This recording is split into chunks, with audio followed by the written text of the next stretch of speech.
जय हिंद प्यारे साथियों, कुशल पथ के इस वीडियो में आप लोगों का स्वागत है। आज का जो वीडियो हर एक डिप्लोमा स्टूडेंट के लिए है, वो जो हमारे फर्स्ट सेमेस्टर के है। जैसे कि मैं ब्रांच की बात करूं तो हमारे सीएस हो गया, इलेक्ट्रॉनिक हो गया, इलेक्ट्रिकल हो गया। ये जो ब्रांचेज है इन लोगों को एक फर्स्ट ईयर में मतलब या फर्स्ट सेमेस्टर बोल सकते हैं, इसमें एक सब्जेक्ट पढ़ना है applied physics B. Applied physics B कहने का मतलब ये जो हमारा सिलेबस होगा ये न्यू पैटर्न का है। मतलब हम जानते हैं कि जितने भी हमारे न्यू एडमिशन के स्टूडेंट है उन लोगों को न्यू सिलेबस पढ़ने के लिए दिया गया है। तो इस वीडियो में हम आप लोगों को अप्लाइड फिजिक्स बी से जितने भी यूनिट है और उनसे जो हमारे वीवीआई क्वेश्चन बनते हैं जो कि सेमेस्टर के व्यू से काफी ज्यादा इंपॉर्टेंट है, वो इसमें हम यूनिट बाय यूनिट डिस्कस करने वाले हैं। अगर आप इतना सारी मतलब इस वीडियो में जो जो क्वेश्चन आपको दिए जाएंगे अगर आप तैयारी कर लेते हैं तो आपके सेमेस्टर एग्जाम में एक भी क्वेश्चन छूटने की न बराबर संभावनाएं है। एक दो आ सकती है, अगर नहीं आया तो भाई एग्जाम किस बात का। तो वही बात मैं बोलना चाह रहा हूँ कि इस वीडियो में देखने के बाद आपको ये जरूर लगेगा कि जब आप पढ़ाई करते थे एक मन में प्रश्न क्रिएट किया होता है कि इसमें कौन वीवीआई है, कौन हमारा इंपॉर्टेंट है, कौन नहीं है, ये सारी बातें चलती है। इस वीडियो को देखने के बाद आपको सारा डाउट क्लियर हो जाएगा कि कौन हमारा क्वेश्चन टॉपिक वीवीआई है, और यहाँ तक आप तैयारी करके जाइएगा तो अच्छे नंबर लाने में आप समर्थ रहिएगा। और जिन लोगों को पास होना है उनके लिए काफी ज्यादा इंपॉर्टेंट है। और जो बच्चे सोचते हैं कि सर ऑब्जेक्टिव का तैयारी कहाँ से करें, तो उनको मैं बता दूं ऑब्जेक्टिव का तैयारी करने की जरूरत नहीं है। जब आपका थ्योरी आपका कंप्लीट रहेगा तो ऑब्जेक्टिव खूब मतलब ऑटोमेटिक बनेगा, क्योंकि हमारे थ्योरी से ऑब्जेक्टिव आते हैं। तो आज का यही टॉपिक है कि पॉलिटेक्निक के फर्स्ट ईयर स्टूडेंट जिन लोगों को अप्लाइड फिजिक्स बी पढ़ना है उनमें हमारा जो न्यू सिलेबस है उनमें जितने भी सारे यूनिट है सबका वीवीआई गेस्ट क्वेश्चन आपको देने वाले हैं, जो कि हमारे सेमेस्टर के एग्जाम से काफी ज्यादा इंपॉर्टेंट होता है। तो आइए शुरुआत करते हैं टाइम को गवाए हुए।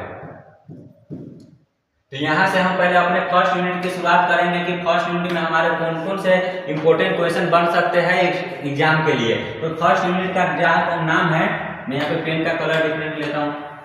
फर्स्ट यूनिट का नाम है यूनिट एंड मेजरमेंट। ये जितने भी आपको क्वेश्चन है, जितने भी पढ़ाई है, सब न्यू सिलेबस के अकॉर्डिंग है। पहला क्या है, डिफाइन फिजिकल क्वांटिटी, और उसी के प्रकार होते हैं फंडामेंटल क्वांटिटी, डिराइव क्वांटिटी। ये आपके 4 मार्क में पूछे जाने की काफी ज्यादा संभावना है। मतलब बहुत बार मैक्सिमम बार भी पूछा गया है कि फिजिकल क्वांटिटी को डिराइव करिए और उसके 2 प्रकार फंडामेंटल और डिराइव है, इसके कुछ एग्जाम्पल दीजिए। जैसे फंडामेंटल क्वांटिटी से आप होते हैं डिराइव क्वांटिटी फोर्स बराबर मास को एक्सीलरेशन, ऐसे कुछ होते हैं फॉर्मूला को आपको एग्जाम्पल के तौर पर देना है। तो ये समझ चुके होंगे फिजिकल क्वांटिटी क्या है। अब बात आती है दूसरे क्वेश्चन के लिए। तो दूसरा क्वेश्चन क्या कर रहे हैं, define unit and characteristics of unit. Unit कहने का मतलब मात्रक। जैसे आप 10 सेंटीमीटर लिखते हैं तो सेंटीमीटर हमारा क्या है, एक मात्रक है, यूनिट है। तो यूनिट को आप डिफाइन करिए, उसके कैरेक्टरिस्टिक्स मतलब इसके कैरेक्टरिस्टिक्स को बताइए। जैसे हमारा कैरेक्टरिस्टिक्स की बात करूं तो हाँ, यूनिट हमारा पूरे विश्व के लिए लागू है, एक बहुत हमारा स्मॉलेस्ट नंबर होता है, वही बात सब इसमें लिखना। काफी बेसिक है, ये सब 4 मार्क में पूछे जाने की संभावना है। ईरर एंड इट्स टाइप, ये भी 4 मार्क में पूछे जाते हैं कि ईरर क्या है और इसके टाइप्स बताइए। मतलब physical error, environmental error, natural error, मतलब रैंडम ईरर, ये सब इनके टाइप होते हैं, इनको आपको डिफाइन करना है। कह रहा है कि सिग्निफिकेंट नंबर। सिग्निफिकेंट नंबर एक प्रकार का ऐसा नंबर होता है जिससे हम किसी भी चीज के एक्यूरेसी को पता करते हैं, मतलब सटीकता को देखते हैं। और उसके बाद क्या है, डायमेंशन एंड डायमेंशन फॉर्मूला। में थोड़ा स्लाइड ऊपर करता हूँ। यहाँ पे है हमारा डायमेंशन क्या होता है। तो जैसे फोर्स का mLT-2, ऐसे ही हर हमारा फिजिकल क्वांटिटी का डायमेंशन होता है फिजिक्स में। ये ऑब्जेक्टिव में आप लोगों को भी पूछा जाएगा। कोई फोर्स दे देगा, कहेगा इसमें का इसका डायमेंशन कौन है, 4 ऑप्शन के साथ दिया रहेगा, आपको एक करेक्ट रहना है। तो कहेगा कि डिफाइन डायमेंशन पर ये डायमेंशन फॉर्मूला क्या होता है और इसके यूजेस, ये भी 4 मार्क में पूछे जाते हैं। यहाँ ये सब हमारा जब डायमेंशन की बात कर दो तो डायमेंशन से रिलेटेड कोई भी हमारा एक क्वेश्चन आना कन्फर्म है। लिमिटेशन ऑफ डायमेंशन, ये वीवीआई क्वेश्चन यहाँ पे रह जाता है कि डायमेंशन का लिमिटेशन क्या है। डायमेंशन का बहुत सारे लिमिटेशन है। जैसे कोई फिजिकल क्वांटिटी जो होता है उसका सेम डायमेंशन फॉर्मूला हम लोगों को दे दिया जाता है। ऐसे ही बहुत सारे लिमिटेशन होती है। उसके बाद क्या, प्रिंसिपल ऑफ होमोजेनियस, ये भी काफी ज्यादा वीवीआई है। देखिए जितने भी हम आप लोगों को क्वेश्चन दिए उसमें भी आप लोगों को वीवीआई बता रहे हैं। तो जो वीवीआई हम लिख दिए यहाँ पे उसको तो आप हरगिज याद करिएगा। उसके बाद ये सारे टॉपिक करने के बाद आपको अच्छे नंबर आ सकते हैं। तो इस वीडियो को आप इतना इतना जरूर क्लियरफाई हो जाएगा कि आपको कौन VVI है कौन नहीं है। तो यहाँ पे हमारा फर्स्ट यूनिट खत्म होता है। यूनिट और मेजरमेंट में कौन कौन से क्वेश्चन बन सकते हैं VVI वो सारे डिस्कस हो चुका है। अब स्टार्ट करते हैं हम अपनी यूनिट 2 की। तो यूनिट 2 का नाम है सिंपल हार्मोनिक मोशन क्या एंड वेव मोशन, मतलब SHM simple harmonic motion and wave motion. ये हमारा दूसरा यूनिट है। तो इसमें मैं बात करूं पहले क्वेश्चन को लेकर तो पीरियोडिक एंड ओसिलेटरी मोशन, मतलब पीरियोडिक मोशन क्या है, जो वस्तु लगातार अपने वक्त पे मतलब घूमकर वहीं पे आ जाती है, वो हमारा पीरियोडिक मोशन है। ओसिलेटरी मोशन, इनको आपको डिफाइन करना है। ये 4 नंबर में पूछे जाते हैं कभी कभी। उसके बाद क्या है सिंपल हार्मोनिक मोशन SHM, ये ज़्यादा काफ़ी बार 6 मार्क में पूछा गया है कि सिंपल हार्मोनिक मोशन क्या है, उसको डिफाइन करिए और इसके बीच रिलेशन को आप डिराइव करिए। रिलेशन किसके बीच, डिस्प्लेसमेंट के बीच, वेलोसिटी के बीच, एक्सेलरेशन के बीच, टाइम पीरियड एंड फ्रीक्वेंसी, इन सब के बीच में एक रिलेशन डिराइव करना पड़ता है। ये आपके 6 मार्क में पूछे जाते हैं। VVI हमारा यहाँ पर बनता है। आगे की मैं बात करूँ तो आगे का जो है डिफरेंस बिटवीन ट्रांस, यहाँ पे स्लाइड को थोड़ा ऊपर कर लेता हूँ ताकि आप लोगों को विजुअल हो। तरह के डिफरेंस करना है, डिफरेंशिएट किसके बीच करना है, transverse and longitudinal wave. Transverse wave क्या होता है, लॉन्गिट्यूडिनल वेव क्या होता है, इनके बीच में आपको डिफरेंस आएगा। ये काफी ज्यादा पूछा गया है, ये भी हमारा VVI एक तौर पे बनता है, इसको आप जरूर देखेंगे। उसके बाद क्या है डिफाइन, मतलब परिभाषित करने के लिए दे दिया जाएगा कुछ टर्म को, आपको उसको परिभाषित करना होगा। तो किस किस को करना होगा, जैसे हमारा वेव हो गया, वेव क्या होता है, मैकेनिकल एंड इलेक्ट्रोमैग्नेटिक वेव क्या होता है, उसके बाद क्या वेव वेलोसिटी क्या होता है, फ्रीक्वेंसी क्या होता है, वेव लेंथ क्या होता है। ये सब टर्म आपको दे दिए जाएंगे, 4 मार्क में पूछे जाएंगे। इन सबको डिफाइन करिए या एग्जांपल के साथ। तो यहाँ पे हमारा सेकेंड यूनिट खत्म होता है कि सेकेंड यूनिट में कितने VVI क्वेश्चन बन सकते हैं, ये आप समझ चुके होंगे। तो चलिए हम आगे के इसके तीसरे यूनिट को देखते हैं। तो ये हमारा तीसरा यूनिट है। तीसरा यूनिट का नाम को मैं बात करूँ तो क्या है, electrostatic, electromagnetic and electric current. ये हमारा इलेक्ट्रिक करंट से रिलेटेड मतलब हमारा एक यूनिट है। इसमें पहला क्वेश्चन क्या है, एक्सप्लेन कूलॉम लॉ। ये काफी ज्यादा VVI है, इसको आप जरूर देखिएगा। कूलॉम लॉ को एक्सप्लेन करना पड़ता है। What is electric field, electric line, electric flux and its properties.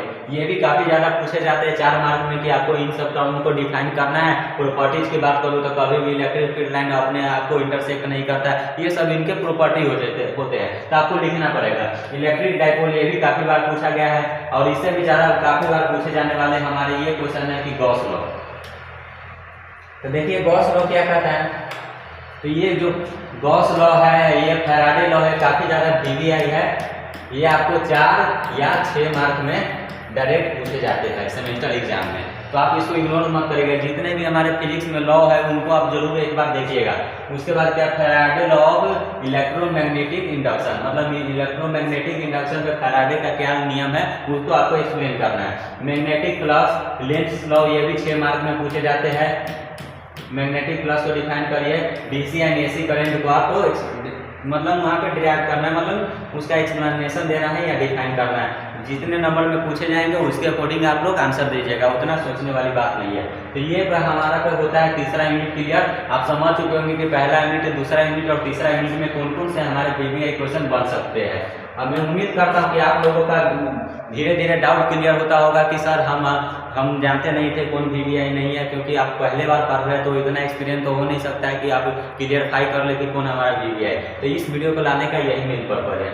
आगे की मैं बात करूँ यूनिट 4 की बात करूँ तो सेमीकंडक्टर फिजिक्स। सेमीकंडक्टर फिजिक्स मतलब सेमीकंडक्टर एक हमारा अर्धचालक पदार्थ होता है जो कि बहुत सारे बैटरी वैटरी में यूज किया जाता है। तो पहला डिफाइन करेगा इंसुलेटर, सेमीकंडक्टर, कंडक्टर। इंसुलेटर क्या होता है, सेमीकंडक्टर क्या होता है, कंडक्टर जिससे विद्युत पूरी तरह पास कर रहा है। सेमीकंडक्टर मतलब अर्धचालक, इंसुलेटर मतलब जिससे विद्युत हमारा पास नहीं करे।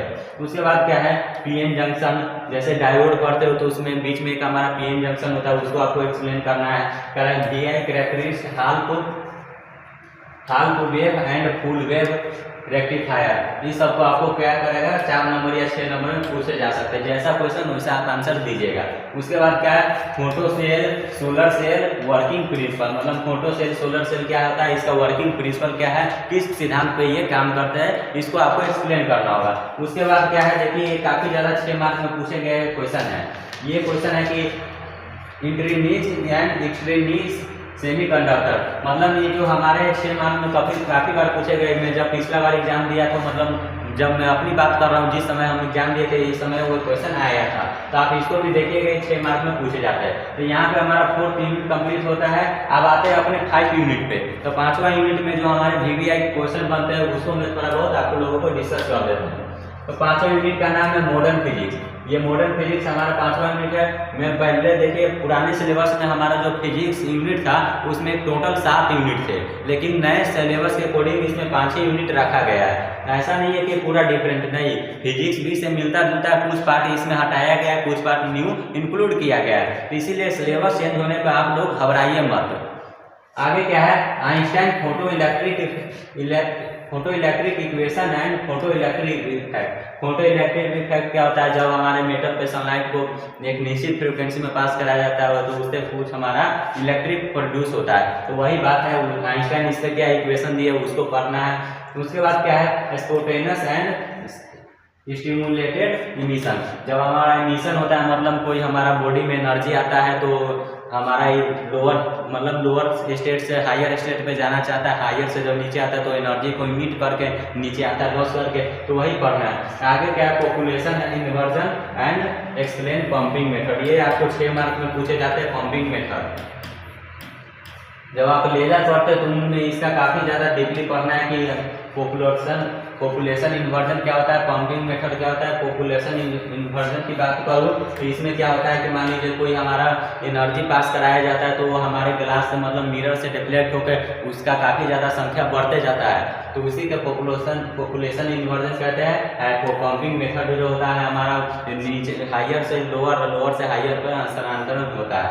उसके बाद क्या है, हीलियम नियॉन लेजर। ये आपको 6 मार्क में पूछा गया है। जहाँ तक मैं अपनी जब मैं एग्जाम दिया था उसमें भी ये 6 मार्क में क्वेश्चन आया हुआ था, तो आप ये हमारा VVI रह जाता है, इसको आप जरूर देखिएगा। तो उसके बाद क्या है, PN junction diode laser. PN junction diode जो होता है उसमें हमारा लेजर का क्या मतलब, PN जंक्शन डायोड एक लेजर होता है, उसके बारे में एक्सप्लेन करना है। ये सब 6 मार्क में पूछे जाएंगे। Optical fibre types and application. Optical fibre क्या है, इसके टाइप्स के बारे में डिस्कस करें और इसका एप्लीकेशन बताएं। एप्लीकेशन को हम अगर कहें तो यूजेज भी कह सकते हैं, इसीलिए एप्लीकेशन और जहाँ यूजेज रहे आप कंफ्यूज मत होइएगा। तो यहाँ पे हम अपने 5वें यूनिट को जो भी VVI क्वेश्चन बनते थे आप लोगों को बता दिए है। यहाँ पे हमारा फिजिक्स B का जितना भी हमारा 5वां यूनिट में पॉसिबल थे गेस्ट क्वेश्चन जो हमारे SBT के व्यू से काफ़ी ज़्यादा इंपॉर्टेंट है सेमेस्टर एग्जाम से, वो सारी बातें मतलब सारे क्वेश्चन आप लोगों को डिस्कस कर दे। बस आप लोगों को इन क्वेश्चन पे अपना पकड़ बना लेना है। अब मैं कहता हूँ कि एक क्वेश्चन भी नहीं छूटेगा, अगर 1-2 आ भी जाएगा तो कोई बात नहीं, घबराना नहीं है भाई। एग्जाम है तो ऐसा नहीं है कि जो बोल दिए वही, कंप्लीटली डिपेंड नहीं रहना है, थोड़ा अपने से भी पढ़ते रहिए। ये क्वेश्चन देने का कारण यही है कि आप लोग इधर उधर टाइम वेस्ट कर देते हैं, कोई VVI नहीं है, बहुत सारा सर्च करने लगते हैं। इसीलिए इस वीडियो को लाने का मेन पर्पज है कि आप लोगों को डाउट क्लियर हो जाए, इन क्वेश्चन पे आप फोकस कर ले तो आपके अच्छे नंबर आ सकते हैं। तो ऐसी वीडियो आप लोगों के लिए यूजफुल और हेल्पफुल वीडियो आप लोगों के लिए आप लाते रहेंगे। तो इसीलिए आपका भी दायित्व बनता है कि हम लोगों को सपोर्ट करें ताकि हमें भी उत्साह हो आपके लिए ऐसे वीडियो लाने के लिए। तो इस वीडियो के लिए इतना ही रखते हैं, मिलते हैं नेक्स्ट वीडियो में। Thank you.